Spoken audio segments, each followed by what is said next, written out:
அன்பார்ந்த மாணவ செல்வங்களே, உங்களது அனைவரது உள்ளங்களிலும் சாந்தியும் சமாதானம் உண்டாகட்டும் என்று சொல்லிக்கொண்டவனாக. ஸோ இது எலக்ட்ரானிக்ஸில் 8வது வீடியோ. இன்றைக்கு நம்ம பார்க்க போகிறது வந்து டிரான்சிஸ்டர்ஸ் ப்ராப்ளம், டிரான்சிஸ்டர் சம்பந்தமான கணக்குகள். ஸோ நம்மள எக்ஸாமில் என்ன மாதிரி கணக்குகள் கேட்கலாம். ஸோ இங்கே 2 வகையான கணக்குகள் நான் உங்களுக்கு ப்ரொடியூஸ் பண்ண போகிறேன். அதை நீங்கள் அதிகமாக ப்ராக்டிஸ் பண்ணீங்கன்னு சொன்னால் அடுத்த கணக்குகளையும் செய்கிறதுக்கு மிக இலகுவாக இருக்கும். மிக மெதுவாக மிக அழகாக இந்த கணக்குகளை பார்த்து ஒரு கணக்கு நல்லா விளங்கி கொண்டீங்கன்னு சொன்னால் அடுத்த கணக்குகளையும் செய்கிறதுக்கு ஈஸியாக இருக்கும். ஸோ இதுக்கு உங்களுக்கு டிரான்சிஸ்டரை பற்றின மிகப்பெரிய ஒரு அறிவு தேவைண்டு இல்லது. சாதாரணமான கேச்ஆஃப் வோல்டேஜ் லோ நம்ம எலக்ட்ரிசிட்டி சீரீஸில் உள்ள 5வது video, physics for you electricity அடித்தாலே எலக்ட்ரிசிட்டி சீரீஸில் உள்ள வீடியோக்கள் வரும் யூடியூப்பில். 5வது வீடியோ கேச்ஆஃப் வோல்டேஜ் லோ, அதை பார்த்தாலே கேச்ஆஃப் 2 லோக்களையும் பார்த்தாலே இந்த பாடம் மிக இலகுவாக விளங்கும். டிரான்சிஸ்டரை பற்றி பூரணமான அறிவு தேவைண்டும் இல்லை. பொதுவாக எந்த ஒரு நாலேஜில் உள்ள லெவலில் உள்ள ஆக்களுக்கும் இந்த கேள்வியை மிக இலகுவாக செய்யலாம். ஸோ இங்கே என்ன கேள்வி தராங்கன்னு சொன்னால், கீழே என்பிஎன் பொதுக்காலி சுற்று, இது ஒரு என்பிஎன் டிரான்சிஸ்டராம். அந்த வகையில் எங்களுக்கு தெரியும், இந்த அம்புக்குறி போட்டோன்னு சொன்னால் அந்த இடம் இ. ஸோ இவர் ஈன்னு சொன்னா இந்த கோடு அடிச்சிருக்கிற பகுதி என்ன? பேஸ். எப்போதும் பேஸ். மீதியாரு சி. Base, collector, emitter. இதை வச்சு பிடிச்சு கொள்வேன். ரைட். இது ஒரு என்பிஎன்.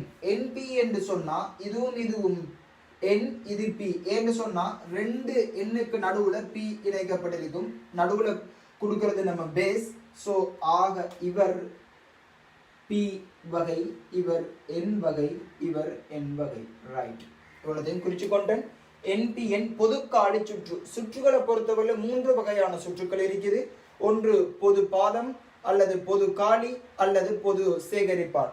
இங்க நமக்கு தந்திருக்கு பொது காலி. ஆகவே காலி அமைப்பை இந்த இன்புட்டுக்கும் இந்த அவுட்புட், இது இன்புட் சர்க்யூட், இது அவுட்புட் சர்க்யூட். ஸோ தொடர்ச்சியாக நம்ம வீடியோ விளக்கங்களை போட்டு கொண்டு வரோம். தொடர்ச்சியாக பார்த்து கொண்டு வந்தால் மிக கிளீனாக விளங்கி கொண்டு போகும். எந்த ஒரு ப்ராப்ளமும் உங்களுக்கு இது வரைக்கும் வராது. ஸோ இன்புட் சர்க்யூட்டுக்கு நான் என்ன செய்வேன்? காலியை இணைப்பேன். அதே மாதிரி அவுட்புட் சர்க்யூட்டுக்கும் என்ன செய்வேன்? காலியை பொதுவாக இணைச்சிருக்கேன் பொது காலி சுற்றில். விசிசி. விசிசின்னு சொல்றது இந்த பேட்டரி. ஸோ அவரை நான் இங்கே நேமிட்டுக் கொள்றேன், விசிசி. அதே மாதிரி விவிவி இந்த பேட்டரி. ரைட். நான் டிஇ சந்திய ஃபார்வர்ட் பயஸ்லையும் டிசி சந்திய ரிவர்ஸ் பயஸ்லையும் நினைச்சிருக்கிறேன். இதெல்லாம் நான் ஏற்கனவே விளங்கப்படுத்திட்டேன். அதுக்கப்புறம் விபிஇன்னு சொல்ற அழுத்தம் இந்த பிக்கும் ஈக்கும் இடையிலான அழுத்தம். ஸோ இந்த அழுத்தத்தை நான் சொல்றது விபிஇ. ஸோ இவரை வேகமா சொல்லுங்க பார்ப்போம். விபிசி. இவரை வேகமா சொல்லுங்க விசிஇ. இவ்வாறாக நம்ம என்ன செய்யலாம்? இந்த டிரான்சிஸ்டர்ல முனைகளுக்கு இடையிலான அழுத்தத்தை விபிஇ, விபிசி, விசிஇன்னு மிக இலகுவாக சொல்லிக் கொள்ளலாம். ஆர்பி சமன் 100 கிலோ ஓம். நம்ம கணக்குக்கு முன்னுக்கே ஸோ எங்க இணைக்கிறாங்கன்னு பார்த்துக் கொள்ளுவோம். டி சம்பந்தமான தடை, பிக்கு பக்கத்துல வர தடை ஆர்பி. அதே மாதிரி சிக்கு பக்கத்துல வர தடை ஆர்சி. இவ்வாறாக சுற்று இணைக்கப்பட்டிருக்கிறது. மேலதிகமாக பீட்டா சமன் 100ன்னு தந்திக்கிறாங்க. பீட்டான்னு சொன்னா உங்களுக்கு தெரியும். நயம் 3 வகையான நயம் படிச்சிட்டோம். ஸோ இதுக்கு முந்தின வீடியோ போன சீரீஸ்ல பார்த்தோம். ஸோ நயம்னு சொன்னா அது ஒரு மின்னோட்ட நயமா இருக்கலாம், வோல்ட்டுல நயமா இருக்கலாம், அல்லது பலு நயமாக இருக்கலாம். இங்க தரப்பட்டது மின்னோட்ட நயம். மின்னோட்ட நயம் 100ன்னு தந்திருக்கிறாங்க. நம்ம தரப்பட்ட அறிவை பயன்படுத்தி 5 வகையான முடிவுகளை நம்ம இங்க எடுப்போம். 5 வகையான இலகுவான முடிவுகள். உங்களுக்கு தெரியும், இ பகுதியில இருந்து வெளிநோக்கி ஐ ஈண்ட மின்னோட்டம் வெளிநோக்கி செல்லும். அதே மாதிரி பீண்ட முனையை நோக்கி ஐ பீண்ட மின்னோட்டம் வரும். அதே மாதிரி சி முனையை நோக்கி ஐ சீண்ட மின்னோட்டம் வரும். நான் இந்த புள்ளியை எடுத்தேன்னு சொன்னா, நான் இந்த மார்க் பண்ற புள்ளியை எடுத்தேன்னு சொன்னா, இந்த புள்ளியை மட்டும் பத்தி கதைக்கிறேன். அதுக்கு நான் கேச்ஆஃப் கரண்ட் லோ, கேச்ஆஃபின் முதலாவது விதியை பயன்படுத்தினா இந்த சந்தியை நோக்கி ஐ இ மின்னோட்டம் வருகிறார். நல்லா பாருங்க. ஸோ உள்நோக்கி வருகின்ற மின்னோட்டம் யாருக்கு சமனாக இருப்பார் என்று சொன்னா, வெளிநோக்கி போகிற மின்னோட்டம் ஐசி இங்கால ஓடுதுன்னு சொன்னா இங்க இருந்து புறப்பட்டிருப்பார் ஐசி. ஸோ இந்த இடத்துலையும் ஐசி, இந்த இடத்துல ஐபின்னு சொன்னா இந்த இடத்துல ஐபி புறப்பட்டிருப்பார். ஸோ ஆகவே வெளிநோக்கி போற மின்னோட்டங்கள் வந்து ஐபி சக ஐசிக்கு சமனாக இருக்கும். இதன் முதலாவது முடிவு. அடுத்த முடிவு நான் பீட்டால இருந்து எடுப்பேன். உங்களுக்கு தெரியும் மின்னோட்ட நயம் சமன் அவுட்புட் கரண்டின் கீழ் இன்புட் கரண்ட். அவுட்புட் மின்னோட்டத்தின் கீழ் இன்புட் மின்னோட்டம். அவுட்புட் கரண்ட் என்ன? இது அவுட்புட் சர்க்யூட். அது சம்பந்தமான கரண்ட் என்ன? ஐசி. ஏற்கனவே இதெல்லாம் சொல்லி தந்துட்டேன். அதே மாதிரி வந்து இன்புட் கரண்ட் என்ன? ஐபி. ஸோ இது எந்த இரண்டாவது முடிவு. இதுவும் உங்களுக்கு ஏற்கனவே தெரியும். சிறிய எலக்ட்ரிசிட்டி சம்பந்தமான அறிவுகளை வச்சு தான் இந்த கணக்குகளை செய்ய போறோம். இந்த சமன்பாடுகள் உங்களுக்கு தெரியாட்டி இலகுவாக கணக்குகளை செஞ்சு கொள்ளலாம். எந்த பயனும் பயப்படாது. ரைட். அடுத்தது இந்த முதலாவது சுற்றுக்கு நான் கிர்ச்சாஃப் வோல்டேஜ் லோ போடுறேன். இந்த ரீதியாக முதலாவது சுற்றுக்கு கிர்ச்சாஃப் வோல்டேஜ் லோவை அப்ளை பண்ணுறேன். ரைட். அப்ளை பண்ணி பார்ப்போம். ஸோ இது 0 அழுத்தம், வெறும் கம்பி 0 அழுத்தம். ஸோ இதுல இருந்து இது மைனஸ் முனை பிளஸ் முனை, இந்த திசையை நோக்கி போகிறேன். மைனஸ்ல இருந்து பிளஸ் முனைக்கு போக்குள்ள வோல்டேஜ் அதிகரிப்பு. ஆகவே அவர் விபிபி சக. அதே மாதிரி இப்ப பாருங்க, இந்த திசையில பயணிக்கிறேன். இங்க இதுவரைக்கும் வந்தாச்சு. இந்த திசையில பயணிக்கிறேன். மின்னோட்டம் ஓடுற திசை உங்களுக்கு தெரியும். உயர்ந்த அழுத்த வேறுபாட்டுல இருந்து குறைந்த அழுத்த வேறுபாட்டை நோக்கி ஓடும். அங்க நிச்சயமாக ஒரு வோல்டேஜ் குறைவு ஏற்படும். ஆக அவர் நான் குறிப்பேன் மைனஸ். இதுக்கிடையிலான அழுத்த வேறுபாடு ஆர் ஐ தெரியும். வி சமன் ஐஆர் படி ஐபி தர ஆர்பி. அதுக்கு பிறகு இந்த முனையில இருந்து இந்த முனையை நோக்கி போக்கள் உங்களுக்கு தெரியும். ஒரு அழுத்த குறைவு ஏற்படும். ஏன்னு சொன்னா இந்த டிரான்சிஸ்டர் பகுதி வேலை செய்யறதுக்காக இந்த பகுதியில அழுத்தம் வீழ்ச்சி அடைந்தால்தான் அந்த டிரான்சிஸ்டர் வேலை செய்ய ஆரம்பிக்கும். உங்களுக்கு தெரியும் BBE 0.7 தந்திருக்காங்க. இதுல என்ன கெஸ் பண்ணுவீங்க? இது ஒரு சிலிக்கன் டிரான்சிஸ்டர். இதே வந்து ஜெர்மனியம் எடுத்தா 0.3. சில வேலைகளை சிலிக்கன் 0.6 தருவாங்க. ஜெர்மனிக்கு 0.2 தருவாங்க கணக்குகளை பொறுத்த வரையில. ஸோ அவர்களையும் ஒரு வீழ்ச்சி ஏற்படுறதால BBE இந்த சுற்று பூர்த்தி ஆகுது. இங்க அழுத்தம் 0 ஆக 0. இவர்ல இருந்து என்ன முடிவுக்கு வரலாம்னு சொன்னா BBB சமன் IBRB சக BBE. இந்த சுற்றை பத்தி கதை சொன்னாங்க. இங்க 0 இங்க 0 ஆக இங்க BBB. உங்களுக்கு தெரியும் இங்க இருந்து இங்க BBB. ரைட். எந்த மாற்றமும் இல்லை. இந்த ரெண்டு புள்ளிகளுக்கும் இடையில தான் இந்த தடையும் இந்த அழுத்த வேறுபாடும் வீழ்ச்சி அடையுது. ஆக வழங்குனர் யாரு? BBB 0 BBB voltage. அவர் யாருக்குள்ள வீழ்ச்சி அடைவார்? IBRB. அதே மாதிரி BBE. மிக இலகுவாக செஞ்சு கொள்ளலாம். ரைட். இதே மாதிரி நான் இந்த சர்க்யூட்டுக்கும் போடுறேன். இல்லாட்டி சரியில்லையே. ரைட். இரண்டாவது இந்த திசையை நோக்கி போடுறேன் என்று சொன்னா எந்த திசையை போட்டாலும் நோக்கி விட வர போகுது சக. இவர் 0 இவர் VCC. இந்த திசையில நீங்க இருந்து ஆரம்பிக்கிறேன். இரண்டாவது சுற்று கிர்ச்சாஃப் வோல்டேஜ் லோவை போட்டோம்னு சொன்னா என்ன நடக்க போகுது? 0ல இருந்து சக DCC அதிகரிப்பு. அவர் சக அதிகரிப்பு என்று சொன்னா இங்க இருந்து போக்கல மின்னோட்டத்தின் திசை வெளியே அழுத்த வேறுபாடு குறையும். அங்கே ஒரு அழுத்த வேறுபாடு குறைவுன்றதால ICRC. அதே மாதிரி இந்த பகுதியிலேயும் ஒரு குறைவு ஏற்படும். அவர் அந்த அழுத்தம் VCE சமன் 0. இந்த இடத்துல நமக்கு என்ன? இந்த சுற்று முழுவதும் என்ன செய்யப்படும்? 0க்கு சமனாக்கப்படும். இதுல இருந்து நான் என்ன முடிவு எடுக்கலாம்? VCC சமன் ICRC சக VCE என்ற முடிவுக்கு வரலாம். இந்த 4 முடிவுகளும் நமக்கு தேவைப்பட போகுது கணக்கு செய்யறதுக்கு. இந்த முடிவுகள் உங்களுக்கு தெரியாட்டி இதை மனப்பாடமாக்கணும். இல்லை அநேகமான பிள்ளைகள் என்ன செஞ்சு கொள்ள இதை பாடமாக்கி கொள்றது. பாடமாக்கலே பிசிக்ஸ்ல எந்த பகுதியிலையும் வராது. ரைட். அடுத்தது இன்னொரு விஷயம் என்னன்னு சொன்னா இந்த அழுத்த வேறுபாட்டையும் இந்த அழுத்த வேறுபாடு VBEயையும் VBCயையும் கூட்டா யார் வர போறாருன்னு சொன்னா VCE வர போறார். அவரையும் எழுதிக்கோங்க. BBE சக VBC எதுக்கு சமனாக இருக்கும் சொன்னா BCEக்கு சமனாக இருக்கும். இந்த அழுத்த வேறுபாடு இந்த அழுத்த வேறுபாடு இந்த அழுத்த வேறுபாட்டுக்கு மிக இலகுவாக இந்த படத்தை பார்த்தே உங்களுக்கு விளங்கிக் கொள்ளக்கூடியதாக இருக்கும். முதலாவது முடிவு, இரண்டாவது முடிவு, மூன்றாவது முடிவு, நான்காவது முடிவு, ஐந்தாவது முடிவு. ஏற்கனவே தெரிஞ்ச அறிவை பயன்படுத்தித்தான் இந்த 5 முடிவுகளையும் நான் இங்கே பெற்றிருக்கிறேன். எந்த ஒரு புதிய அறிவையும் நான் இங்கே உங்களுக்கு சொல்லித்தரவில்லை. இந்த கணக்கை பொறுத்த வரையில இவங்க தாராங்க, இப்ப பெருமானங்களை தந்து பிரதிடுறாங்க. நான் இதை அப்படி குறிச்சிக்கோங்க, வேகமா ஒரு ஸ்கிரீன்ஷாட் அடிச்சு கொண்டு வாங்க. ஏன்னு சொன்ன அந்த முடிவை நான் பயன்படுத்த போறதில்லை, இந்த முடிவை பயன்படுத்த படாம தான் செய்யறதுக்கு அதிகமாக விரும்புகிறேன். ரைட், ஸோ இதை அழிச்சு கொள்றேன். ஸோ இந்த 2 முடிவையும் மட்டும் வைக்கிறேன்.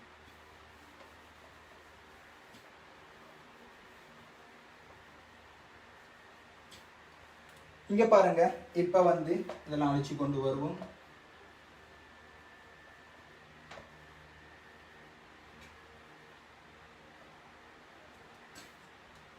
ஸோ ஆர்பி தாராங்க வந்து நமக்கு வந்து 100 kilo ohm, 100 kilo ohm. RC 2 kilo ohm தாராங்க. விசிசி 10 வோல்டேஜ், இவர் 2.7 வோல்டேஜ். இவ்வாறாக நான் பிரதிகின்றேன், எல்லா பொறுப்பையும் பிரதிகிட்டுட்டேன். பீட்டா சமன் 100 தராங்க. ரைட், இப்போதைக்கு நம்ம முதலாவது காண வேண்டியது ஐபி மின்னோட்டம், அடி மின்னோட்டம். முதலாவது கேள்வி ஐபி மின்னோட்டம். ஐபி மின்னோட்டம் எவ்வாறு காணலாம்னு சொன்னா, எனக்கு தெரியும் இந்த சுற்றுல தான் ஐபி மின்னோட்டம் ஓட போகுது. இந்த சுற்று தான் நான் முதலாவது கதைக்க போறேன். இந்த முதலாவது மார்க் பண்ணியிருக்கிறேன், இந்த இன்புட் சுற்றை தான் நான் பார்க்க போறேன். உங்களுக்கு தெரியும் 2.7 வோல்டேஜ், இவருக்குள்ள ஐபியோட போறாரு. ஆர்பி உங்களுக்கு 100 கிலோ ஓம் தெரியும். ஸோ இதுக்கிடையிலான அழுத்த வேறுபாடு பிபிஇ 0.7 தந்திருக்கிறாங்க. பிபிஇ 0.7 வோல்டேஜ் தந்திருக்கிறாங்க, இங்க பூஜ்ஜியமாக்கப்படுது. ரைட், இப்போ நமக்கு இந்த சமன்பாடே தெரியாம நான் இதை வச்சு செய்ய போறேன்.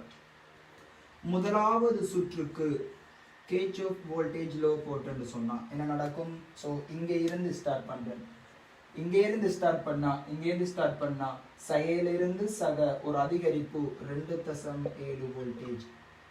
சய என்று சொன்னா மின்னோட்டம் ஓடுற திசை, அவரோட மின்னோட்டம் ஐபி, இவர் தான் காண வேண்டியவர். அடுத்தது ஆர்பி 100 தர 10 என்று சொன்னா கிலோ ஓம். ரைட், அடுத்தது இவருக்குள் அழுத்த வீழ்ச்சி விபிஇ சய, வீழ்ச்சின்றதால சய அவர் 0.7 தந்திருக்கிறார். இது மொத்தம் சமன் 0க்கு சமனாகும். ஸோ 2.7 0.7 கழிச்சா 2 சமன் ஐபி. இவர் எங்கால நோக்கி பிரிச்சோம்னு சொன்னா 100 தர 10 ஸோ ஐபி எப்படி எழுதி கொள்ளலாம்னு சொன்னா, ஸோ 2 தர 10 சய 5, இவர் எப்படி எழுதலாம்? 20 தர 10 சய 6 எழுதலாம்னு நினைக்கிறேன். கணக்குகளை இந்த பெருமானங்களை பார்த்துக்கோங்க, கணிதத்தை நான் கொஞ்சம் வீக். ரைட், 10 சய 6 மைக்ரோ எம்பியர்னு எழுதலாம். IB 20 micro ampere. ஐபியை கண்டுபிடிச்சிங்கன்னு சொன்னா அடுத்ததாக இலகுவாக கேள்வி கேட்பாங்க ஐசி. ஏன்னு சொல்லுங்க பார்ப்போம்.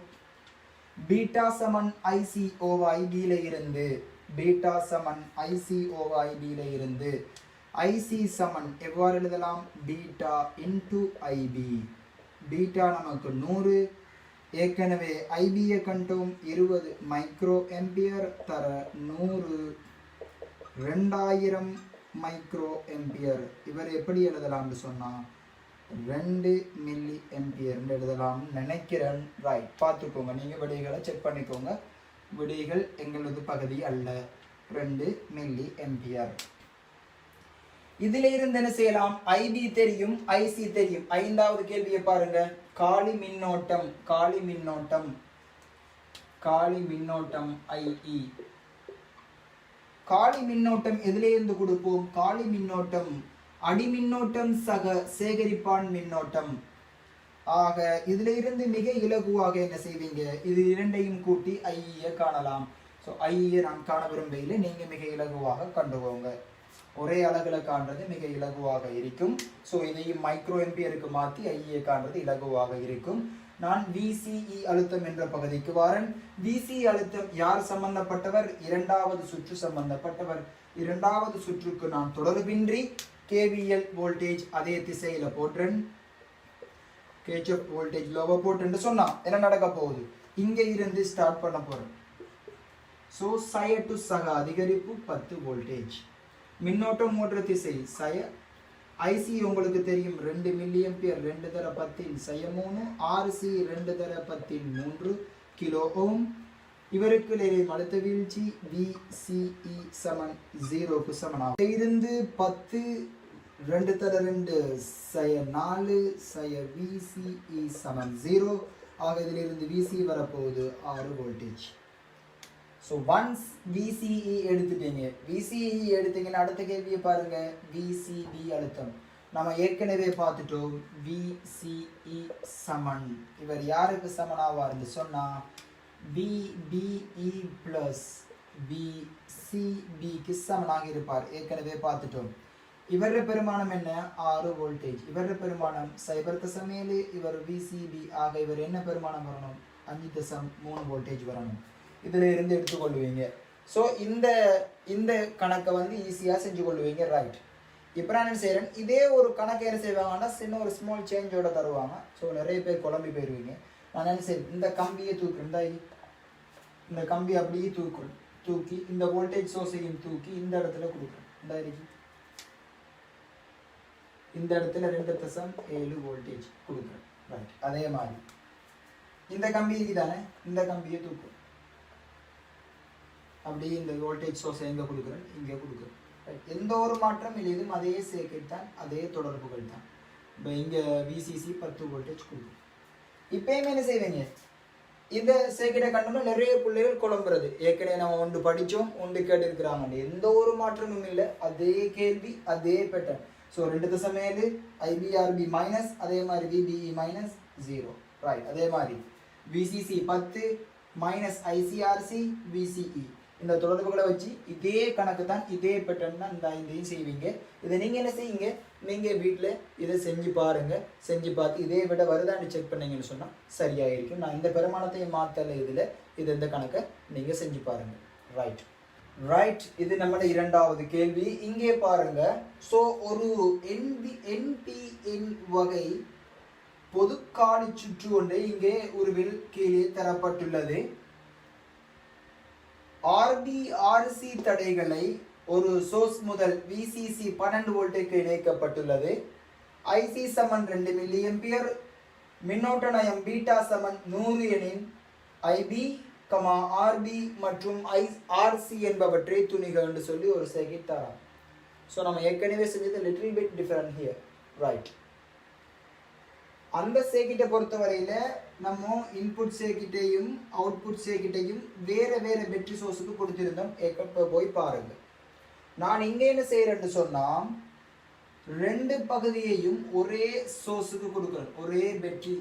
இங்க 12 வோல்டேஜ்னு சொன்னா வெறும் கம்பி, இங்கேயும் 12 வோல்டேஜ். ஸோ இது சின்ன பிள்ளைக்கும் தெரியும். ஸோ இங்க 2 பாதை சம்பந்தப்படுது. ஒன்று இந்த பாதை இவ்வாறாக மின்னோட்டம் வந்து இவ்வாறாக, அடுத்தது இந்த பாதை. இது உங்களுக்கு விளங்கினா சரி. இது இன்புட் சர்க்யூட், இது அவுட்புட் சர்க்யூட். ஸோ ஒன்றுமே இல்லை.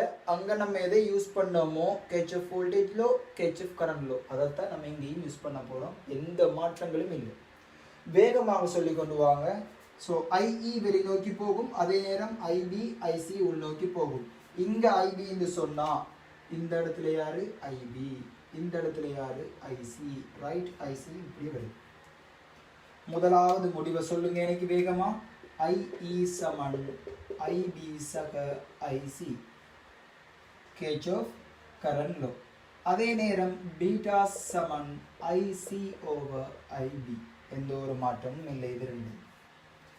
ஸோ இது 2ஐயும் வச்சுக்கொண்டு நான் இங்கே எனக்கு முதலாவது கேள்வி ஐபி கேட்டு இருக்கிறாங்க. ஐசி சமன் 2 மில்லி ஆம்பியர் தந்திருக்காங்க, பீட்டா தந்திருக்கிறாங்க. இவர் 2ஐயும் பிரதிகிட்டா இவரை காணலாமா இல்லையா? ஐபி சமன், ஸோ பீட்டா சமன் 100, ஐசி தந்திருக்கிறார் 2 மில்லி ஆம்பியர் 10/3 கீழே ஐபி. ஐபியை நான் அங்கால கொண்டு போனேன்னு சொன்னால் ஐபி சமன் 2 தர 10/3. இவர் கீழே வாரதால மேலே வந்து 10/2 அதிகமாயினா 2 தர 10/5. இவர் நான் நினைக்கிறேன் 20 மைக்ரோ ஆம்பியர்னு நினைக்கிறேன், பார்த்துக்கோங்க. ஐபியை கண்டோம். ஐபி என்ன? 20 மைக்ரோ ஆம்பியர். இது வரைக்கும் கண்டாச்சு, எந்த ஒரு மாற்றமும் இல்லை. இதுக்கு பிறகு நான் என்ன செய்வேன் சொன்னால், உங்களுக்கு ஐஇ கேட்டாங்கன்னு சொன்னால் என்ன செய்வீங்க? உங்களுக்கு ஐசி தெரியும். ஐஇ சமன் ஐசி சக ஐபி. ஸோ ஐசியையும் நீங்கள் மிக இலகுவாக எடுத்துக்கொள்ளுவீங்க, எந்த ஒரு பிழையும் வராது. ரைட். அடுத்தது நோக்கி போகும். ஸோ இந்த சுற்றுக்கு நான் இதை முதலாவது போடுறேன், இதை 2வது போடுறேன். முதலாவது சுற்றுக்கு கிர்ச்சாஃப் வோல்டேஜ் லோ. நீங்க தொடர்பு எழுதணும்னு தான் இல்லை, உங்களுக்கு தெரியும் இங்க 12 வோல்டேஜ். ஸோ மின்னோட்டம் மின்னோட்டம் வந்து நம்ம வார திசையிலே இருக்குது. உயர்ந்த அழுத்தத்திலிருந்து குறைந்த அழுத்தத்தை நோக்கி மின்னோட்டம் வரும். நம்ம அடுத்தது நோக்கி போறோம், ஆர்பியை காண்றதை நோக்கி போறோம். ஐபி ஏற்கனவே கண்டோம். ஐபி வந்து 20 தர 10/6 பெருமானங்களை பார்த்துக்கோங்க.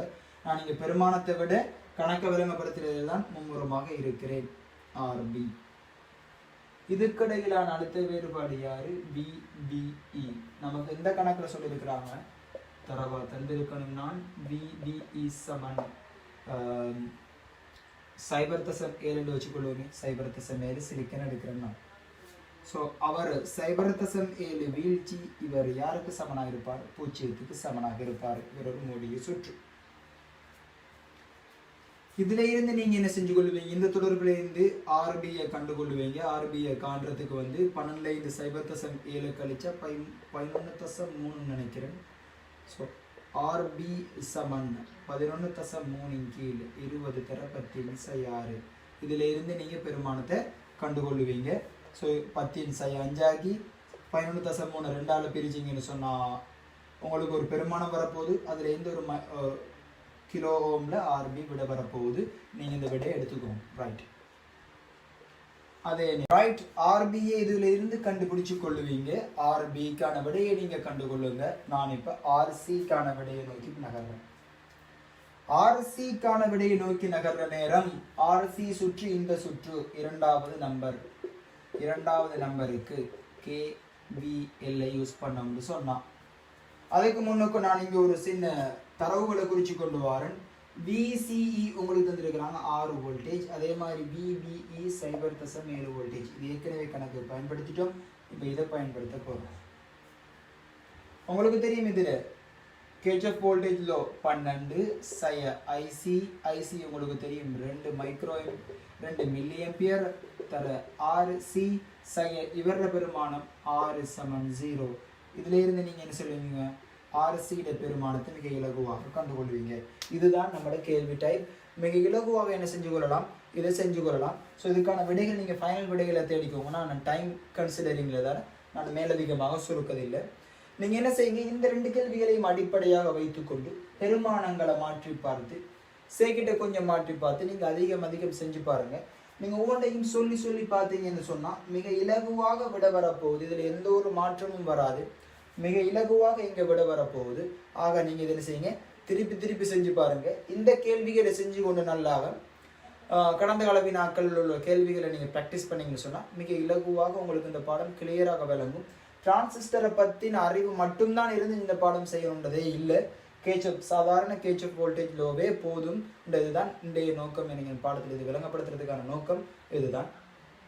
ஸோ இதுவரைக்கும் பார்த்ததுக்கு நன்றி, வணக்கம்.